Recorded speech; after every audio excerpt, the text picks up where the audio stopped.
Mastering past tense phrasal verbs. One step at a time. Hello, language learners. Today we're going to take a deep dive into an interesting and crucial aspect of the English language, phrasal verbs. And not just phrasal verbs, we're going to explore how to use them in the past tense. So, strap in, and let's get started. Phrasal verbs are unique to English. They consist of a verb and a preposition or an adverb, or both. They are used idiomatically to convey a specific meaning, which often doesn't relate directly to the meaning of the verb alone.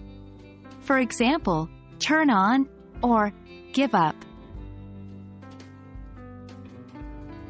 To use a phrasal verb in the past tense, you primarily need to change the verb part into its past form. This sounds easy, but remember, English has regular and irregular verbs, and each behaves differently when changing tenses. Subsection 2.1. Regular verbs. For regular verbs, you usually add ed at the end.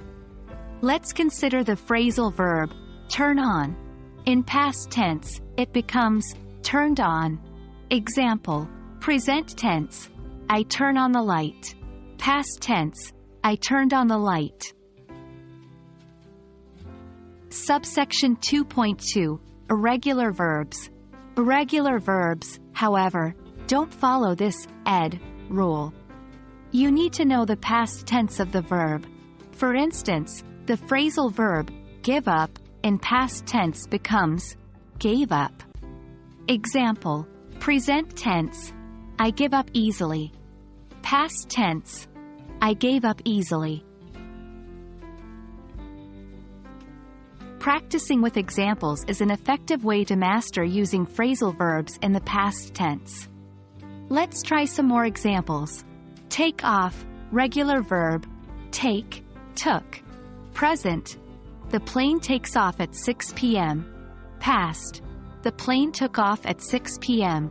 Come across, irregular verb, come, came. Present, I sometimes come across old friends in the city. Past, I came across an old friend in the city yesterday. Phrasal verbs can be tricky, especially when used in different tenses. However, with practice and patience, you'll surely get the hang of them.